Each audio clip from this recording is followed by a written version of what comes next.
Good morning बच्चों। Last class में हमने एप्लीकेशन ऑफ गॉस लॉ की पहली एप्लीकेशन देखी थी और वो क्या थी कि एक इनफाइनाइट लाइन चार्ज हो, उसकी वजह से इलेक्ट्रिक फील्ड किसी भी एक पॉइंट पे, ठीक है। अब हम देखेंगे एक infinite plane sheet of charge हो। प्लेन शीट ऑफ चार्ज मतलब एक पेपर। ये क्या है बच्चों? ये है एक plane sheet of charge. Plane sheet of charge मतलब इसके ऊपर चार्ज आ जाए, सपोज कर plus plus plus plus plus plus plus plus plus plus plus इस तरीके से चार्ज आ जाए तो उसे हम बोलते हैं प्लेन शीट ऑफ चार्ज। तो देखो कहानी क्या है उसे एक और बार समझते हैं।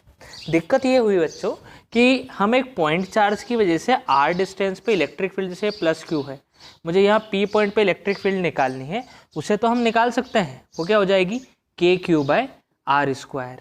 लेकिन सपोज करो ये चार्ज पॉइंट ना रहे और एक ऐसा लंबा सा लाइन वाला चार्ज हो जाए कि भाई इस पूरी की पूरी लाइन पे ही चार्ज है, इस पूरी की पूरी लाइन पे चार्ज है। अब मुझे इस आर डिस्टेंस वाले पॉइंट पे इलेक्ट्रिक फील्ड निकालनी है। तो इसे कैसे निकालें भाई? तो मैंने तुम्हें बताया था एक तरीका तो है इंटीग्रेशन का, पर वो बहुत भारी तरीका है। दूसरा तरीका गॉस लॉ का। गॉस लॉ में हम क्या करते हैं? गॉस लॉ क्या था भाई? गॉस लॉ था कि net flux through a closed surface, net flux through a closed surface is equal to उसके अंदर जितना चार्ज है upon epsilon naught. Net flux through a closed surface is 1/ε naught times of charge inside it. तो अब हम application of Gauss law पढ़ रहे हैं। गॉस लॉ ने बोला कि भाई किसी भी क्लोज सरफेस का फ्लक्स निकालना है तो वो हो जाएगा उसके अंदर का चार्ज अपॉन एप्सिलॉन नॉट। अब हम पढ़ रहे हैं application of Gauss law. Gauss law का हम यूज़ क्या कर रहे हैं? हम गॉस लॉ का यूज़ कर रहे हैं इन अजीब अजीब चीज़ों की वजह से इलेक्ट्रिक फील्ड निकालने का। पॉइंट चार्ज की वजह से तो हम निकाल सकते हैं जो पॉइंट साइज का हो, लेकिन जो लंबी लंबी चीज़ें हैं, चौड़ी चीज़ें हैं, उनकी वजह से अगर हमें इलेक्ट्रिक फील्ड निकालनी है तो वो कैसे निकालें? उसका तरीका हमने ये सोचा कि यार फ्लक्स इधर से भी निकाल लो और इधर से भी निकाल लो और इलेक्ट्रिक फील्ड की वैल्यू निकल जाएगी। कैसे? हम ई डॉट डी एस है ना, तो इसे क्या लिख देते हैं? E D S cos theta. अब हम ऐसा गॉसियन सरफेस लेते हैं क्योंकि एक क्लोज सरफेस की तो ज़रूरत है। अब क्लोज सरफेस की कंडीशन हम बनाएंगे क्लोज सरफेस, जब तो हम उसका फ्लक्स निकालेंगे। फ्लक्स हमेशा किसी न किसी सरफेस का निकलता है। तो हम ऐसा सरफेस लेंगे जिसपे थीटा या तो 0 आए या 90 आए। तो थीटा 0 आ गया बच्चों तो फिर तो ये 1 हो गया, तो क्या बचा? E D S. और एक और कंडीशन रहेगी उस सरफेस की कि इलेक्ट्रिक फील्ड उस पर हर जगह कांस्टेंट रहेगी, यानी कि इलेक्ट्रिक फील्ड यूनिफॉर्म रहेगी। सर कांस्टेंट रहेगी तो इंटीग्रेशन से बाहर आ जाएगी। तो integration of D S is equal to Q in by epsilon naught. तो डी एस का इंटीग्रेशन एस हो जाएगा तो E into surface area is equal to Q in by epsilon naught. तो यहाँ से सरफेस एरिया को हम नीचे भेज देंगे तो इलेक्ट्रिक फील्ड आ जाएगी। इस तरीके से हम गॉस लॉ का यूज़ करके किसी भी अजीबोगरीब चीज़ की इलेक्ट्रिक फील्ड निकाल सकते हैं। कैसे निकाला? सर फ्लक्स यहाँ से भी निकाल लिया और यहाँ से भी निकाल लिया और दोनों को इक्वल कर दिया तो इलेक्ट्रिक फील्ड आ गई। वहाँ से इलेक्ट्रिक फील्ड आ गई। अब फ्लक्स निकालने के लिए हमें क्लोज सरफेस की ज़रूरत पड़ती है, तो वो जो सरफेस हम बनाते हैं उसे हम बोलते हैं गॉसियन सरफेस। क्या बोलते हैं बच्चों? Gaussian surface. तो इस केस में गॉसियन सरफेस कैसा बना था? एक सिलेंडर बना था उस पॉइंट से पास होता हुआ, ठीक है। इस गॉसियन सरफेस का हमने फ्लक्स निकाला था। तो 3 सरफेस है सर इसके अंदर, एक तो ये वाला, एक नीचे वाला और एक ये कर्व्ड सरफेस। एक ये कर्व्ड सरफेस क्लोज सरफेस है ना बच्चों। अगर ओपन होता तो केवल ये वाला सरफेस होता, लेकिन गॉस लॉ हमेशा कहाँ पे लगता है? क्लोज सरफेस में लगता है। अगर क्लोज सरफेस है तो सर ये वाले भी 2 सरफेस आएंगे सिलेंडर के। समझ में आई बात? ठीक है। तो ये चीज हमने लास्ट वीडियो में डिस्कस करी थी। आज हम निकालना चाहते हैं कि अगर एक प्लेन शीट ऑफ चार्ज है, प्लेन शीट मतलब एक पेपर टाइप की चीज है,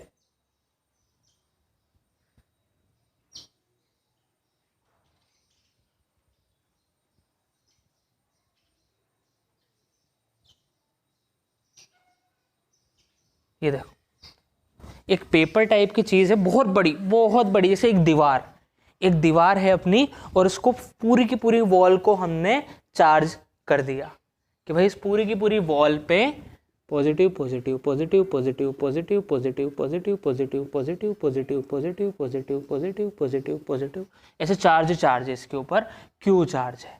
और इसकी साइड है S। ठीक है, एक स्क्वायर है, इसे मैं थोड़ा और बड़ा बनाता हूं।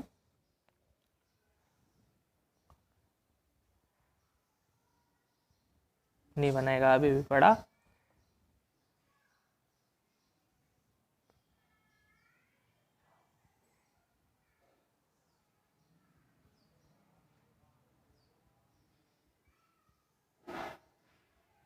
इसके पैरेलल बनाना पड़ेगा अपन को।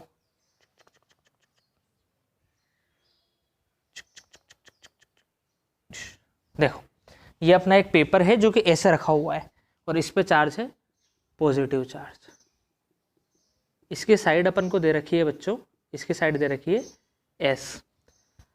अब इसकी वजह से यहां से R डिस्टेंस दूर एक पॉइंट रहेगा अपना P, एक P पॉइंट है यहाँ से R डिस्टेंस दूर, वहाँ पे इलेक्ट्रिक फील्ड निकालना चाहते हैं। मतलब कहानी क्या है? कहानी है कि ये एक पेपर है, इससे इतनी दूर हमें एक फील्ड निकालनी है, इलेक्ट्रिक फील्ड निकालनी है इस पेपर से इतनी दूर। लेकिन ये पेपर इतना छोटा नहीं है, पूरा दीवार की साइज़ का है कि एक बहुत बड़ा, सपोज करो जैसे बोर्ड है। अब इस बोर्ड से, इस पूरे बोर्ड पे चार्ज है और मुझे यहाँ पे इलेक्ट्रिक फील्ड निकालनी है। तो वही चीज़ है कि भाई एक प्लेन शीट ऑफ चार्ज है, एक शीट ऑफ चार्ज है, इससे कुछ दूर पे हमें इलेक्ट्रिक फील्ड निकालनी है। और ये शीट कैसी है? बहुत बड़ी है, बहुत ही ज़्यादा बड़ी। ठीक है, तो कैसे करेंगे? हमें निकालनी है using Gauss law. Gauss law से निकाल पाएंगे? इंटीग्रेशन करने बैठ गए तो कर नहीं पाएंगे। ठीक है, अब गॉस लॉ के लिए मुझे चाहिए गॉसियन सरफेस। और गॉसियन सरफेस की कंडीशन क्या है बच्चों? गॉसियन सरफेस की कंडीशन है कि हर जगह इलेक्ट्रिक फील्ड सेम और थीटा या तो 0 या 90 डिग्री होना चाहिए। तो मैं बना के दिखाता हूँ कैसा गॉसियन सरफेस बनेगा। देखो, और बड़ा बना लेते हैं इसे अपन।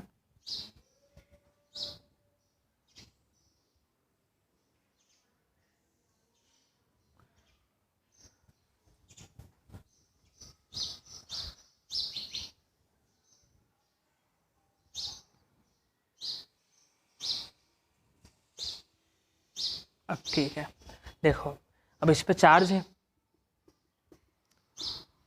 तो बच्चों जब बड़े सरफेस होते हैं ना, तो अपन टोटल चार्ज की ना बात करते हुए काय की बात करते हैं? हम बात करते हैं चार्ज डेंसिटी की। याद करो, जब हमने पिछली वीडियो में एक लंबी सी लाइन ली थी तो हमने बात करी थी लाइन चार्ज डेंसिटी की, लैम्डा। वो क्या हो जाएगा? Total charge upon length. या फिर मैं बोलूँ 1 मीटर वायर में कितना चार्ज है, 1 मीटर वायर में कितना चार्ज है, वो है लैम्डा, वो है लैम्डा। ऐसे ही जब अपना ये सरफेस है बच्चों, तो सरफेस के केस में अब लेंथ की बात नहीं करेंगे। अब तो सर 2 साइड आ गई, लेंथ भी आ गई, विड्थ भी आ गई, तो फिर एरिया की बात करेंगे कि 1 मीटर स्क्वायर में, 1 metre square area, 1 metre square area ले लूँ तो उसमें कितना चार्ज है। और उस चार्ज को हम बोलते हैं बच्चों सिग्मा। क्या बोलते हैं? सिग्मा।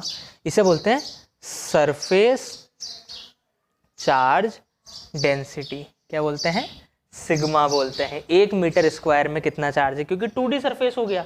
ऐसे ही जब अपन 3D सरफेस लेंगे तो वॉल्यूम की बात आ जाएगी कि 1 मीटर क्यूब वॉल्यूम में कितना चार्ज है, उसे बोलेंगे वॉल्यूम चार्ज डेंसिटी या वॉल्यूमेट्रिक चार्ज डेंसिटी।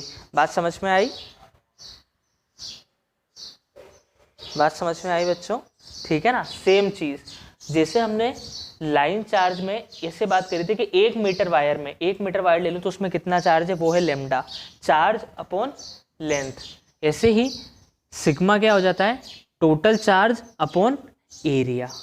इसे हम बोलते हैं सरफेस चार्ज डेंसिटी। समझ में आई बात? चार्ज डेंसिटी किसकी? सरफेस वाली, वो थी लेंथ, लीनियर चार्ज डेंसिटी। ऐसे ही जब हम कोई 3D सरफेस लेंगे, ये तो 2D है इसलिए एरिया आया, 3D लेंगे तो वॉल्यूम आ जाएगा। ठीक है, तो ये बात हो गई कि 1 मीटर स्क्वायर में कितना चार्ज है, सिग्मा है। अब हमें लेना है, हमें इससे ये R डिस्टेंस की दूरी पे इस P पॉइंट पे इलेक्ट्रिक फील्ड निकालनी है। तो अब हम कैसा गॉसियन सरफेस बनाएंगे। देखो गॉसियन सरफेस ऐसा होना चाहिए कि इलेक्ट्रिक फील्ड उसके हर पॉइंट पे सेम हो, और क्या खास बात हो भाई, थीटा या तो 0 हो या 90 डिग्री हो। देखो अब मैं कैसा गॉसियन सरफेस बना रहा हूँ। डिंग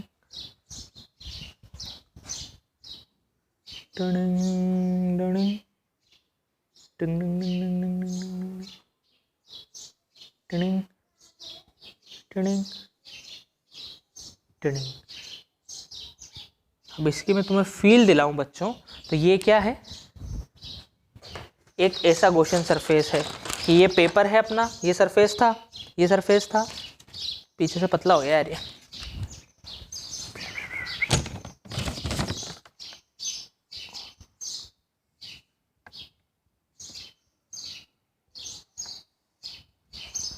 ठीक है ना, हाँ भाई ये सरफेस था अपना, और इस सरफेस के आर पार ये सिलेंडर कर दिया मैंने, इस सरफेस के आर पार ऐसे, इस सरफेस के आर पार ये इधर भी सिलेंडर और इधर भी सिलेंडर, कुछ इस तरीके से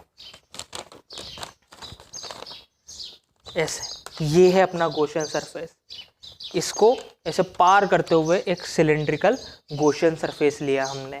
इस बार भी सिलेंड्रिकल लिया है, पिछली बार भी सिलेंड्रिकल था, लेकिन पिछली बार ऐसा सिलेंडर था, इस बार जैसे इस सरफेस में एक काम करो, मैंने एक ग्लास लिया और उसे यूं आर पार कर दिया, तो ये, या फिर एक पाइप लिया उसे यूं आर पार कर दिया, तो ऐसा अपन ने गॉसियन सरफेस लिया। बात समझ में आई? ठीक है ना, कैसा गॉसियन सरफेस लिया, सिलेंड्रिकल। क्यों सर, उससे क्या होगा, देखो मैं बताता हूँ उससे क्या होगा।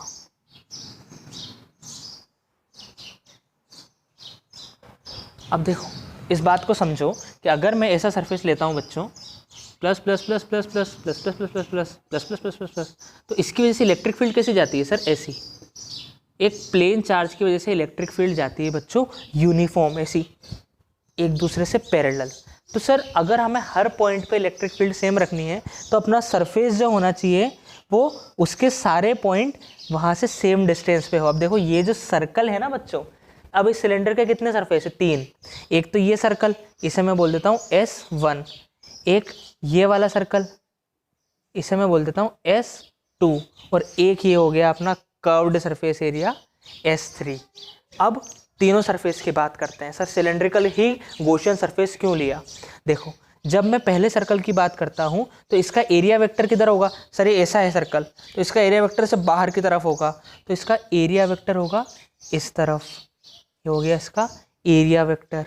और इलेक्ट्रिक फील्ड भी कैसे जाएगी, इलेक्ट्रिक फील्ड भी तो अगर अपन इस पॉइंट पे निकालें, इस पॉइंट पे तो निकालना चाहते हैं, तो इस पॉइंट पे इलेक्ट्रिक फील्ड सर बाहर की तरफ होगी, यानी कि इलेक्ट्रिक फील्ड और एरिया वेक्टर में कितना एंगल है, 0 डिग्री का एंगल है। अगर हम इस एरिया वेक्टर की बात करें कि ये जो कर्व्ड सरफेस एरिया है इसका एरिया वेक्टर किधर होगा, सर इससे परपेंडिकुलर होगा, ऐसे इससे परपेंडिकुलर होगा, ऐसे यहाँ वाला इधर से परपेंडिकुलर, यहाँ वाला इधर से परपेंडिकुलर। और इलेक्ट्रिक फील्ड कैसे जा रही होगी, ये हो गया अपना एरिया वेक्टर। और इलेक्ट्रिक फील्ड कैसे जा रही होगी बच्चों, इस तरफ, पॉजिटिव चार्ज से बाहर की तरफ, तो ये है अपनी इलेक्ट्रिक फील्ड। इसकी वजह से इलेक्ट्रिक फील्ड हमेशा ही तो ऐसी जाएगी इस तरफ, तो इलेक्ट्रिक फील्ड तो इधर ही जा रही है, लेकिन एरिया वेक्टर परपेंडिकुलर, तो यहाँ पे थीटा हो गया 90। अब इधर की बात कर लेते हैं, तो सर इधर भी ये पॉजिटिव चार्ज है ना, इससे तो बाहर ही निकलेगी, इधर भी और इधर भी, तो इधर भी इलेक्ट्रिक फील्ड इस तरफ, और अपना एरिया वेक्टर भी इसके परपेंडिकुलर सरफेस के इसी तरफ आएगा बाहर की तरफ, यानी कि यहाँ पे थीटा हो गया 0। तो अगर मैं बात करूँ तो जो नेट फ्लक्स होगा बच्चों वो होगा सर S1 का फ्लक्स प्लस S2 का फ्लक्स प्लस S3 का फ्लक्स। तो S1 का फ्लक्स कितना हो जाएगा sir E into S। Sir ES क्यों आ गया, क्योंकि इलेक्ट्रिक फील्ड अपनी हर जगह यूनिफॉर्म थी, तो डायरेक्ट इंटीग्रेशन की जरूरत नहीं पड़ेगी, यूनिफॉर्म है ना, तो डायरेक्ट ES cos थीटा वाला फॉर्मूला लगा सकते हैं। जब इलेक्ट्रिक फील्ड यूनिफॉर्म होती है तो कौन सा फॉर्मूला लगा देंगे, ES cos थीटा।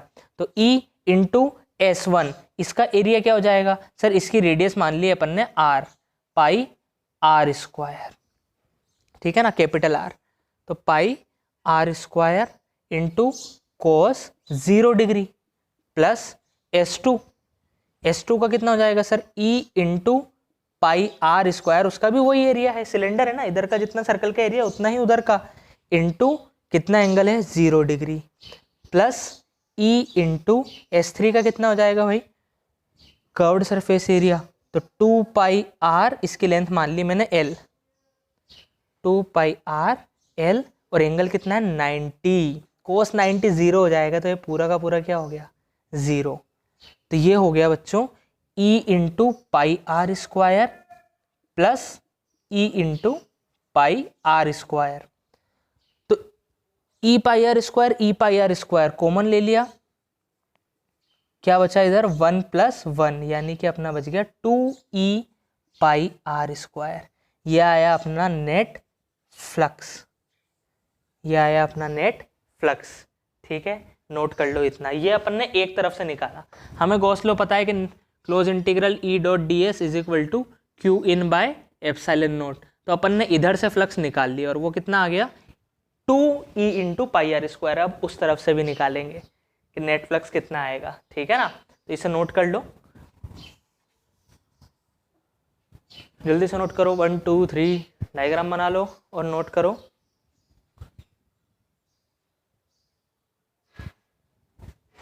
चलो एक और बार सुनते हैं हमने क्या किया। सर हमने निकालना था एक सरफेस की वजह से, एक शीट की वजह से इलेक्ट्रिक फील्ड यहाँ पे निकालनी है, तो हमने क्या करा, एक गॉसियन सरफेस लिया सिलेंड्रिकल, ऐसा लंबा का लंबा एक पाइप जैसा गॉसियन सरफेस लिया। अब गॉसियन सरफेस के 3 सरफेस हैं, सिलेंडर में 3 सरफेस होते हैं, एक तो 2 तो सर्कल और एक ये कर्व्ड सरफेस। तो 2 जो सर्कल है उनकी वजह से फ्लक्स प्लस कर्व्ड सरफेस की वजह से फ्लक्स, तो सर्कल की वजह से थीटा कितना आएगा 0, क्योंकि इलेक्ट्रिक फील्ड इसकी वजह से इस तरफ ऐसी होती है ना, शीट की वजह से, शीट की वजह से इलेक्ट्रिक फील्ड ऐसी होती है, तो इसकी वजह से इस तरफ, और एरिया वेक्टर भी इसका परपेंडिकुलर ही होगा, तो दोनों में 0 डिग्री। ऐसे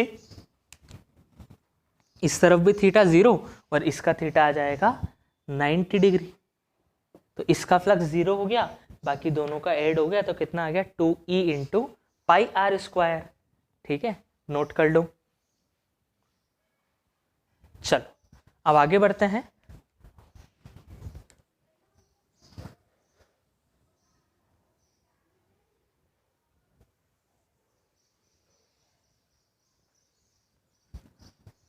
देखो हमने फ्लक्स निकाल लिया और वो आ गया 2E into pi r square, इसे मैंने 1 बोल दिया। अब सर अब निकालेंगे फ्लक्स दूसरे तरीके से, Q in by epsilon naught.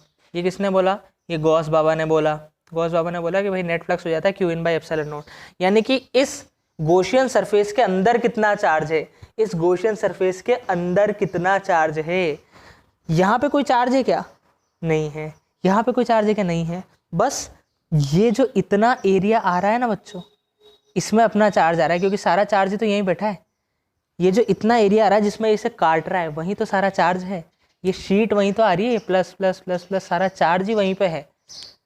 तो सर अपन ये देख लेते हैं कि इस इतने एरिया में कितना चार्ज आ रहा है। ये जो इतना सर्कल वाला पार्ट है जिसमें उस पेपर को काट रहा है, एक सिलेंडर अगर मैं सर्कल के आर पार करूंगा तो सर्कुलर, एक सिलेंडर अगर मैं शीट के ऐसे आर पार करूंगा तो सिलेंडर उसे एक सर्कल के उसमें तो कट करेगा, और उस सर्कुलर एरिया में कितना चार्ज आ रहा है वो अपन को निकालना है ना। तो Q इन निकालने के लिए Q in is equal to charge in circular area cut by Gaussian surface, कि भाई गॉसियन सरफेस जो सर्कुलर एरिया कट कर रहा है उसमें कितना चार्ज होगा। और हमें पता है कि भाई 1 मीटर स्क्वायर में कितना चार्ज होता है, 1 मीटर स्क्वायर में कितना चार्ज होता है सिग्मा, और इसका एरिया कितना है सर, इसका एरिया हो जाएगा पाई r स्क्वायर, सर्कल ही तो है जिसकी रेडियस क्या है r है, तो पाई r स्क्वायर में कितना हो जाएगा सर सिग्मा इंटू पाई r स्क्वायर। भाई 1 मीटर स्क्वायर में सिग्मा, तो 2 में 2 सिग्मा, 3 में 3 सिग्मा, तो पाई r स्क्वायर में पाई r स्क्वायर इंटू सिग्मा, तो कितना चार्ज हो जाएगा पाई r स्क्वायर इंटू सिग्मा, और यही क्या हो जाएगा अपना Q इन हो जाएगा। ये बात समझ में आई कि सर 1 मीटर स्क्वायर में अगर चार्ज है सिग्मा, तो 2 मीटर स्क्वायर में 2 इंटू सिग्मा, 3 मीटर स्क्वायर में 3 इंटू सिग्मा, तो पाई r स्क्वायर एरिया में कितना चार्ज हो जाएगा सिग्मा इंटू पाई r स्क्वायर, और इतने एरिया में कितना चार्ज आ रहा है, इतना ही तो आ रहा है, वही तो अपना हो जाएगा Q इन। बात समझ में आई। या फिर तुम ऐसे भी निकाल सकते हो कि सिग्मा होता है Q अपॉन एरिया। तो हमें निकालना है कि पाई आर स्क्वायर में कितना एरिया आएगा, तो sigma is equal to Q upon pi R square. तो सिग्मा आ जाएगा, Q आ जाएगा अपना sigma into pi R square. But always I will prefer this method, क्योंकि यहाँ से पूरी फील आ रही है। सिग्मा का मतलब है 1 मीटर स्क्वायर में कितना चार्ज है, तो इतने मीटर स्क्वायर में कितना होगा सर, उसे सिग्मा से मल्टीप्लाई कर दो। तो ये आ गया अपना Q इन। अब इस Q इन को रख देते हैं, तो नेट फ्लक्स कितना आ जाएगा बच्चों, नेट फ्लक्स आ जाएगा अपना sigma into pi R square upon epsilon naught. Sigma into pi R square upon epsilon naught, इसे मैंने 2 बोल दिया। तो अब देखो नेट फ्लक्स इसके भी बराबर है और नेट फ्लक्स इसके भी बराबर है। इसका मतलब ये दोनों भी एक दूसरे के इक्वल होंगे, ये दोनों भी एक दूसरे के इक्वल होंगे। तो ये बात मैं यहाँ पे लिख देता हूँ कि from 1 and 2 E pi R square is equal to, देखो ये भी नेट फ्लक्स के बराबर, ये भी नेट फ्लक्स के बराबर, तो ये दोनों भी एक दूसरे के बराबर, sigma pi R square by epsilon naught. Pi R square से पाई आर स्क्वायर कैंसिल, 2 इधर मल्टीप्लाई में है, डिवाइड में चला जाएगा, तो ई कितना आ गया, sigma by 2 epsilon naught. Sigma by 2 epsilon naught. Sigma क्या है, सिग्मा है surface charge density, 1 metre square में कितना चार्ज है। अब एक बहुत कमाल की बात ऑब्जर्व करने लायक आई बच्चों, क्या कि सर जो इलेक्ट्रिक फील्ड है वो इस पर डिपेंड नहीं कर रही है कि हम कितनी दूर हैं, डिस्टेंस आ ही नहीं रही है इसमें डिस्टेंस ही नहीं आ रही है बच्चों। देखो सिग्मा तो कांस्टेंट है, इसकी चार्ज डेंसिटी सिग्मा कांस्टेंट है, एप्सिलॉन नॉट भी कांस्टेंट, यानी कि इलेक्ट्रिक फील्ड कांस्टेंट है, कितनी भी दूर चले जाओ, यहाँ भी उतनी, यहाँ भी उतनी, यहाँ भी उतनी, यहाँ भी उतनी, यहाँ से 10 किलोमीटर दूर भी उतनी ही इलेक्ट्रिक फील्ड कांस्टेंट आ रही है। बात समझ में आई मेरी, इलेक्ट्रिक फील्ड अपनी कांस्टेंट आ रही है हर जगह, इतना नोट करो, फिर आके देखेंगे। तो इलेक्ट्रिक फील्ड निकाल लिया अपन ने, काम हो गया अपना, और क्या है।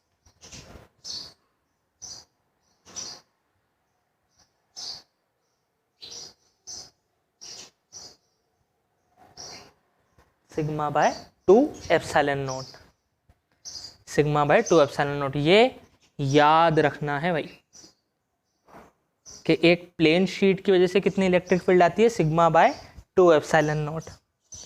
ठीक है, कितनी आती है बच्चों, सिग्मा बाय 2 एप्सिलॉन नॉट। चलो आगे बढ़ते हैं। यानी कि एक प्लेन शीट की वजह से जिस पे चार्ज पॉजिटिव हो या नेगेटिव हो बच्चों, पॉजिटिव नेगेटिव बस डायरेक्शन को इफेक्ट करेगी। इससे हम किसी x डिस्टेंस दूर अगर इलेक्ट्रिक फील्ड निकालते हैं इस P पॉइंट पे, तो इलेक्ट्रिक फील्ड 8P कितनी आएगी, सिग्मा, इसकी चार्ज डेंसिटी कितनी है, सिग्मा बाय 2 एप्सिलॉन नॉट, कितनी आ जाएगी, sigma by 2 epsilon not. Independent, इस तरफ लिखता हूँ, E is independent of x, x से इंडिपेंडेंट है इलेक्ट्रिक फील्ड, कितनी भी दूर निकाल लो सेम आएगी। यानी कि मैं बोलूं ये अपनी पॉजिटिव चार्ज है, अब मैं इलेक्ट्रिक फील्ड इस A पॉइंट पे निकालूं, B पे निकालूं या C पे निकालूं, तो E at A is equal to B पे भी उतनी ही, इज इक्वल टू C पे भी उतनी, कितनी, सिग्मा बाय 2 एप्सिलॉन नॉट। समझ में आई बात। तो पहले ये लिख लो और फिर ये लिख लो, हर जगह सेम रहेगी, डिस्टेंस पे डिपेंड नहीं कर रही है, हर जगह सेम। बस कंडीशन क्या है बच्चों कि ये जो शीट है बहुत बहुत बड़ी है, large plane sheet of charge है, अगर छोटी साइज की हो जाएगी तब ये कंडीशन अप्लाई नहीं होगी। क्लियर है, नोट कर लो।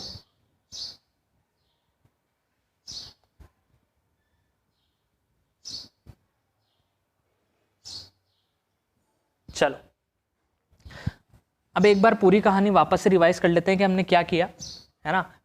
पहली बार में अजीब लगता है, दूसरी बार में बहुत आसान। देखो क्या किया कि इस प्लेन शीट ऑफ चार्ज की वजह से फील्ड निकालनी थी, किस पॉइंट पे, यहाँ पे। तो हमने क्या किया, एक गॉसियन सरफेस लिया, कैसा, सिलेंड्रिकल हमने गॉसियन सरफेस लिया, जो कि इसको भी ऐसे ही कट करेगा और यहाँ से इस तरीके से निकल जाएगा। ये ऐसा गॉसियन सरफेस लिया अपन ने जो इसे कट करके निकल जा रहा है।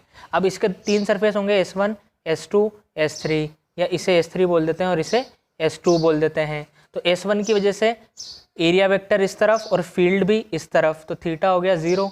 S3 की वजह से सर एरिया वेक्टर तो इसके परपेंडिकुलर और फील्ड अपनी इस तरफ, तो 90 डिग्री एंगल हो गया थीटा का।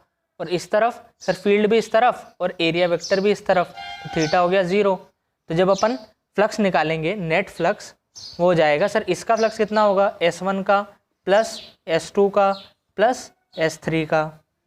तो नेट फ्लक्स कितना हो जाएगा बच्चों सर, E इंटू इसका area pi R square into cos 0 plus E into इसका area pi R square cos 0 plus इसका तो 0 हो जाएगा क्योंकि थीटा कितना है 90, तो cos 0 की वैल्यू 1, तो नेट फ्लक्स आ गया अपना 2 into E pi R square, ये नेट फ्लक्स आ गया।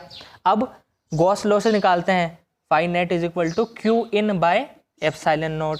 अब इस गॉसियन सरफेस में कितना चार्ज है, तो सर कहीं भी चार्ज नहीं है एक्सेप्ट दिस एरिया, इस एरिया के अंदर चार्ज है। इस एरिया के अंदर चार्ज है, उसे कैसे निकालेंगे सर, 1 मीटर स्क्वायर में चार्ज है सिग्मा, इसकी चार्ज डेंसिटी हमें दे रखी है सिग्मा, तो 1 मीटर स्क्वायर में चार्ज है सिग्मा, तो पाई आर स्क्वायर में कितना हो जाएगा, sigma into pi R square upon epsilon naught. बस अब इन दोनों को बराबर कर दिया, 2 पाई आर स्क्वायर, तो पाई आर स्क्वायर से पाई आर स्क्वायर गया, 2 इधर चला गया, तो ई आ गया सिग्मा बाय 2 एप्सिलॉन नॉट। समझ में आई बात, सिंपल गॉस लॉ लगाना आया।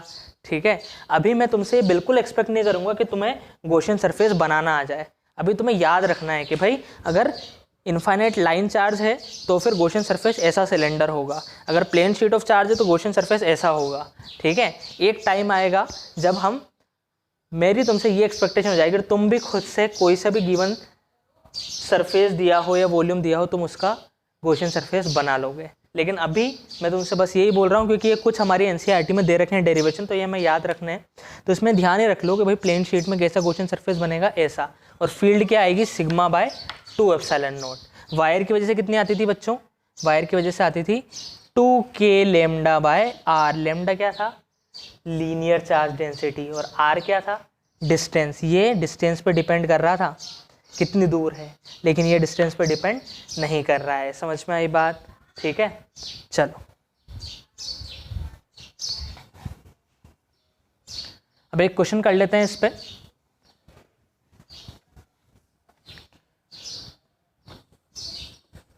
बहुत इम्पॉर्टेंट क्वेश्चन है, बहुत इम्पॉर्टेंट। क्या दे रखा है बच्चों, तुम्हें ये दे रखा है कि एक प्लेन शीट ऑफ चार्ज है जिसकी चार्ज डेंसिटी सिग्मा है क्वेश्चन, और ये बोर्ड में पूछा गया सवाल है बच्चों। इसके जस्ट सामने, इसी के जस्ट सामने ही बनाता है।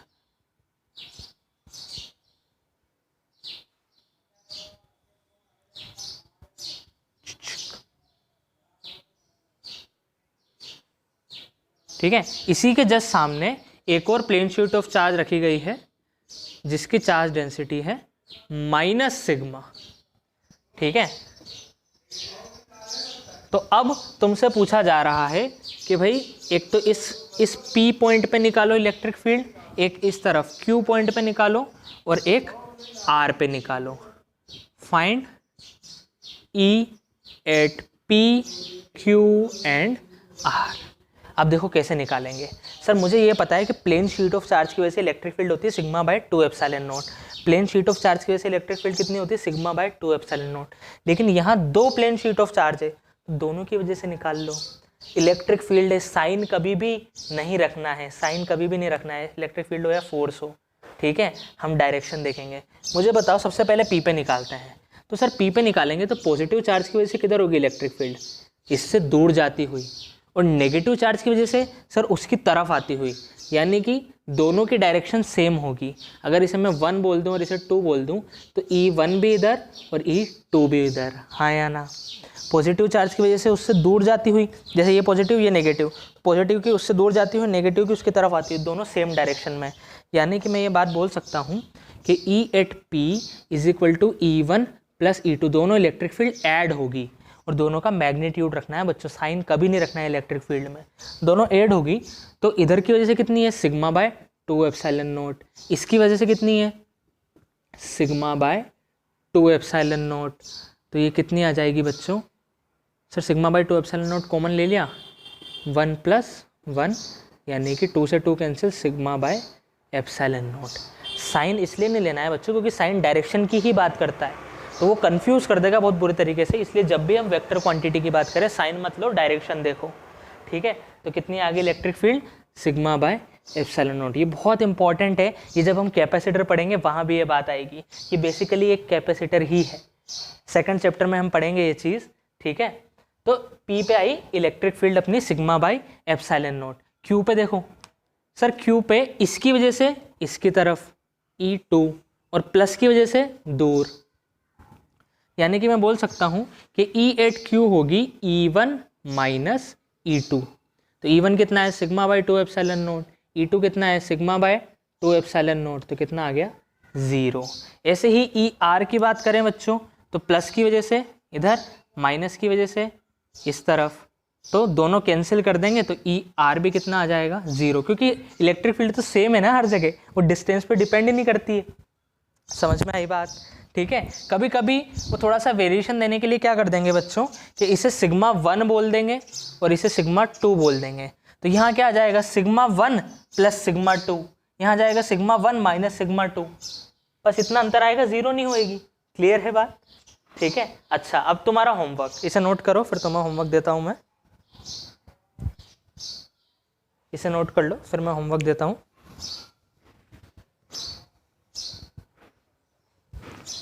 ये बात समझ में आई, अगर उसने दोनों को इक्वल नहीं दिया, सिग्मा 1 और सिग्मा 2 कर दिया, तो यहाँ सिग्मा सिग्मा की जगह सिग्मा 1 और सिग्मा 2, तो सिग्मा 1 प्लस सिग्मा 2 आ जाएगा, ऐसे सिग्मा 1 माइनस सिग्मा 2 आ जाएगा, 0 नहीं होगा, कैंसिल नहीं होंगे, ठीक है। अच्छा अब तुम्हारा होमवर्क है बच्चों कि इस पे भी पॉजिटिव चार्ज है, डिंग डिंग डिंग डिंग डिंग डिंग डिंग डिंग डिंग डिंग डिश, इस पे भी पॉजिटिव चार्ज है। अब तुम्हें निकालनी है E8PQR, दोनों पे सिग्मा सिग्मा चार्ज डेंसिटी है, और तुम्हें निकालना है electric field at P, Q और R विद डायरेक्शन, और डायरेक्शन क्या क्या होगी ये भी निकालना उसकी, ठीक है। 2 पैरेलल प्लेट है और दोनों पे पॉजिटिव चार्ज है, तुम उनके बीच में इलेक्ट्रिक फील्ड निकालो, इधर निकालो इधर निकालो। क्लियर, चलो बाय।